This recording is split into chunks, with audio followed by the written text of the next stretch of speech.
네, 안녕하세요. 소개 잘 해주셨고요. 고대 행정학과에 있는 안준모라고 합니다. 네, 상당히 좋습니다. 제가 사실은 그 어떤 내용을 좀 준비해야 될지 조금 어렵긴 한데 이게 제목 예, 제목이 안 바뀌었구나. 그래서 일단은 고민을 하다가 말씀 주신 대로 예전에는 이제 지능정보화 계획이라는 말을 계속 쓰고 있기는 한데 요새 최근에는 아무래도 어, 주요 국정과제가 디지털 플랫폼 정부다 보니까 뭐 이쪽으로 좀 많이 이루어지는 게 있는 것 같습니다. 그래서 이 디지털 플랫폼 정부에서 위원회에서 어떤 일을 하는지 조금 소개해 드리고 그 다음에 또 저희 또 디스커션 시간이 있다고 들어서 또 좋은 말씀 나눴으면 좋겠습니다. 소개를 잘 해주셨는데 뭐 다시 한번 제가 간단하게 소개해드리면 저는 원래 이제 학부는 이제 화학공학을 했고요.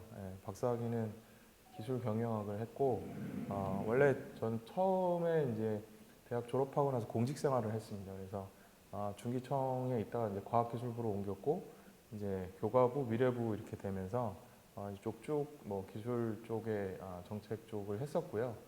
2015년에 이제 서강대 기술경영대학원으로 갔다가 21년에 이제 지금 고대 행정학과로 옮겼습니다.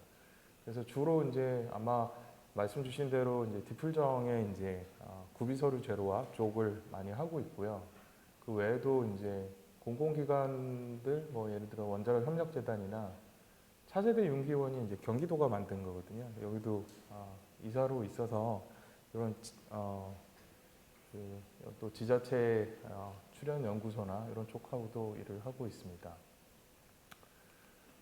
일단 오늘 말씀드릴 순서는 간단하게 이제 디플정 소개하고 이제 컨텐츠 어떤 거 하고 있는지 말씀드리고 그 다음에 이제 뭐 광주에서의 정책적 함의라고 제목은 거창하게 지었지만 결국은 또 저보다 여기 계신 분들이 더 잘 아시는 내용이라서 저도 배우면서 또 도움될 수 있도록 노력하겠습니다.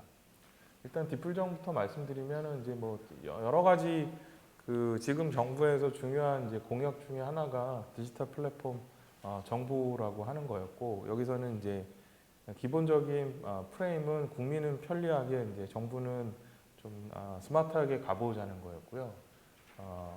기본적으로 이게 일어난 거는 이제 전자정부에서 시작이 된 겁니다. 그래서 저희가 이제 유엔에서 이 거버먼트 인덱스 서베이라는 거를 쭉 발표를 하는데 여기서 이제 전자정부 쪽에서는 이 거버먼트 쪽에서는 저희가 이제 거의 수위를 이렇게 자랑하고 있습니다. 그래서 기본적으로 뭐 이 여러 가지 뭐 ICT 인프라도 좋고 하니까 근데 이제 사실은 뭐 블록체인이라든가 AI라든가 이런 범용 일반 목적 기술들이 많이 발달을 하면서 이제 몇몇 나라들이 리프로깅이라고 그러죠. 그냥 건너뛰는 거예요. 건너뛰는 걸 많이 합니다. 그러니까 대표적인 케이스가 에스토니아죠. 그래서 에스토니아 같은 경우는 뭐 디지털 엠버시라고 해서 디지털 대사관도 있고 전자투표도 먼저 했었고 주민증을 다 블록체인으로 이제 대체해서 아이디도 여권 모든 거를 하나의 블록체인으로 하고 이렇게 하다 보니까 그러면 이제 우리나라가 이게 전자정부 수위가 높다고 해서 이게 안심할 상황이냐 이렇게 다른 나라들은 이제 리프로깅을 하니까 우리도 좀 준비를 해야겠다라는 움직임이 있었고요. 또 실제 또 이게 굉장히 생각보다 외국에서 관심이 많습니다. 그러니까 저도 최근에 이제 많이 요청을 받는 게 네덜란드나 EU 쪽에서 그쪽에서는 이제 같은 말인 것 같은데 설명을 들어보니까 원 거버먼트라고 하더라고요. 그래서 원 거버먼트를 하고 싶은데 근데 가만히 보니까 이게 제대로 하는 나라가 별로 없는 것 같고 그나마 이제 한국에서 뭐 디지털 플랫폼 정부라고 하면서 뭔가 하고 있는 게 자기네들이 이제 지향하는 원 거버먼트하고 좀 비슷한 것 같다. 그러면서 같이 좀 콜라보를 하자 이런 오퍼가 많이 들어오는 거 보면 뭐 다들 고민은 많은데 이거를 어디까지 써야 되는지 어떻게 해야 되는지에 대한 케이스가 없다 보니까 뭐 많이 또 우리나라에 관심을 가지고 있는 게 또 사실인 것 같습니다. 그래서 지금은 일단 대통령 직속 위원회로 있습니다. 그래서 대통령 직속 디플정의 위원회가 있고요. 기본적으로는 뭐 여러 부처가 이제 함께 하고 있지만 많이 이제 그 깊숙이 인볼브되어 있는 부처는 두 개인데요. 행안부하고 이제 과기정통부가 두 개가 깊숙이 인볼브되어 있습니다. 그래서 사무국도 이제 뭐 2개, 뭐 기재부도 나오시긴 하지만 2개 부처에서 많이 나와 계시고, 아무래도 이제 그거는 이제 기술적인 측면에서, 그 다음에 또는 과기정통부 쪽이고, 그 다음에 이제 행안부 쪽에서는 예전에 이제 전자정부를 꾸준하게 하면서 전체적인 정부 혁신을 지속적으로 해오셨기 때문에 아마 그렇지 않나 생각이 되고요. 이게 작년 5월에 이제 이걸 TF 체계로 바꿨습니다. 그래서 지금은 이 17개 이제 TF 중심으로 되어 있습니다. 그래서 저는 지금은 이제 서비스 분과이지만 구비서류 재료와 TF 쪽에서 일을 많이 하고 있고요. 근데 이제 저희도 TF 중심으로 전환해서 일을 하다 보니까 이게 하나의 TF에서 안 끝나는 게 너무 많아갖고 지금 연석 회의를 굉장히 많이 합니다. 그래서 필요하면 3개 정도의 TF가 같이 모여서 우리가 여기까지 할 건데 다음은 어떻게 할 거냐, 아니면 전후 프로세스가 어떻게 되냐, 이거를 좀 많이 얘기는 하고 있습니다. 그래서 이런 식으로 많이 진행이 되어 있고요. 또 민간도 되게 많이 들어와 있습니다. 그래서 예를 들어서 뭐 저 KT의 뭐 배수민 상무라든가 아니면 네이버 AI 쪽에 이제 하정우 연구소장이라든가 뭐 다 분과장이나 아니면 활발하게 활동을 하면서 깊숙이 인볼브를 많이 또 하고 있습니다.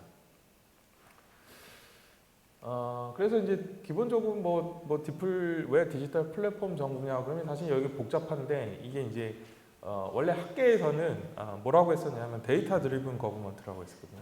그래서 데이터에 기반해서 결국은 인공지능도 데이터니까 정부가 잘하는 게 데이터를 컬렉션하는 거 아니냐. 왜냐하면 이제 퍼블릭 섹터에는 적법성이라고 하죠. 레지시머시가 있고 그 다음에 어서러티가 있으니까 이 빅데이터를 모으기가 쉽고, 그럼 정부가 이 잘 모은 데이터에 드리븐해서 새로운 어떤 공공가치 창출을 하자는 게 기본적으로 뭐 행정학이나 정책학에서 논의했던 데이터 드리븐 거버먼트인데, 그거를 이제 조금 더 큰 프레임에서 디지털 플랫폼이라는 단어를 쓴 거고요.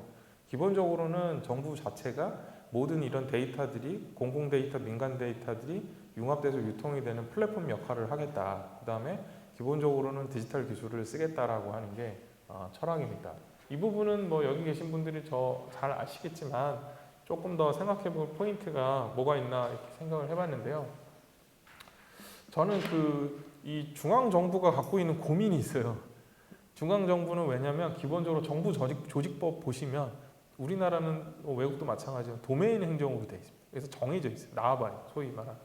이거는 복지의 영역, 이쪽은 교육의 영역, 이쪽은 뭐 산업의 영역, 재무의 영역, 이렇게 정해져 있는데, 근데 이게 문제가 뭐냐면 이 도메인으로 정해 있는 게 옛날 산업시대에는 잘 워킹이 됐는데 요새는 안 맞아요.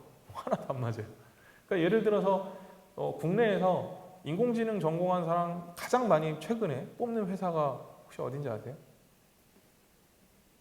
네이버라고 생각하실 텐데 현대차예요. 현대차는 그냥 완전히 모빌리티는 다 AI이기 때문에 AI 전공자들 다 쓸어가고 있습니다. 그래서 네이버가 되게 힘들어요. 뭐 카카오도 마찬가지고. 그러니까 이미 업역이 무너졌다는 거예요. 도메인. 아까 식사 때도 말씀드렸지만 학교에서도 도메인이 무너졌어요. 사회가, 심지어 사회과학에서 뭐 상공과나 통계학과나 이런 이공계로 가시고 그쪽에서 뭐 인문사회 쪽으로 오시는 선생님들도 많고 거의 도메인이라는 게 의미가 없어졌습니다. 그러다 보니까 정부도 도메인이 굉장히 어려워진 거죠. 이런 걸 어떻게 할 수 있냐면 이런 디지털 기술을 갖고 주 업역으로 하는 회사들을 보시면 국정감사 때 거의 한 4개에서 5개, 많을 때는 6, 7개 상임위 출석해야 돼요. 예를 들어서 네이버 보실까요? 다 가요. 네. 산업중개위도 가고요, 뭐 과방위도 가고요, 공정위도 가야 되고요, 다 가야 돼요. 정부위도 가야 돼요. 어쩔 때는 뉴스 댓글 이런 것 때문에. 그러니까 기본적으로 그 뜻은 뭐냐면 옛날에는 이런 수직적으로 하는 도메인 행정이 워킹이 됐는데 지금은 현상 자체가 이게 가로로 엮어야 되는 거예요. 가로가 더 중요한 건데 이 중앙부처의 고민이 뭐냐면 이걸 엮을 수가 없어요. 나와바리가 정해져 있기 때문에. 근데 지자체의 가장 장점이 뭐냐면 중앙정부는 도메인으로 행정을 하지만 지자체는 지역으로 행정을 하다 보니까 사실은 이걸 다 엮을 수가 있습니다. 물론 법적인 부분이나 예산적인 부분은 한계가 있어요. 왜냐하면 뭐 예산은 기재부가 뭐 다 뭐 하는 부분이 있고 법적인 부분도 뭐 지자체가 입법권을 가지고 있지 않으니까 힘들긴 하지만 뭐 예를 들어서 뭐 시장님이나 뭐 아니면 시에서 정말로 관심이 있는 영역이 있다고 하면 중앙 정부가 벤치마킹 해야 될 영역이 되게 많아요. 실제 저도 그런 것도 많이 봤고요. 그러니까 오히려 되게 공격적으로 하다 보면 뭐 A 부처, B 부처, C 부처, D 부처가 하는 사업들을 어떻게 잘 연결시켜 갖고 시너지를 내시면서 잘 하시는 지자체들도 굉장히 많거든요. 그래서 결국은 이 지능정보화 계획이 됐건 디지털 플랫폼 행정의 광주 버전이 됐건 광주라는 지역 베이스로 엮을 수 있는 요소들이 굉장히 저는 많다고 생각합니다. 각 개별 부처들이 하지만 이제 그걸 잘 찾아서 굴비처럼 엮어주는 게 어떤 뭐 이 종합 계획의 하나의 축이 되지 않을까 생각이 되고요.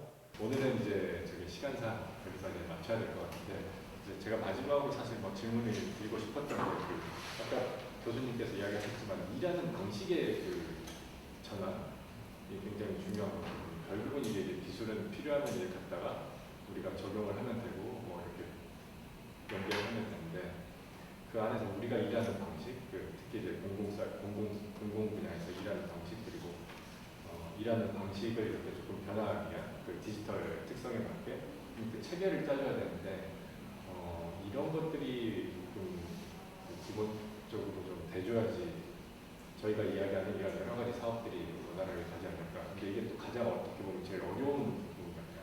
그래서 아까 인센티브 이야기를 하시고 그 정부 구조 그리고 이제 지자체 내에서의 구조의 미스매치 같은 것들 이야기하셨는데 혹시 이제 나중에 이제 시간이 되면 이거에 대해서 조금 교수님하고 한번 논의하는 시간을 갖도록 하겠습니다.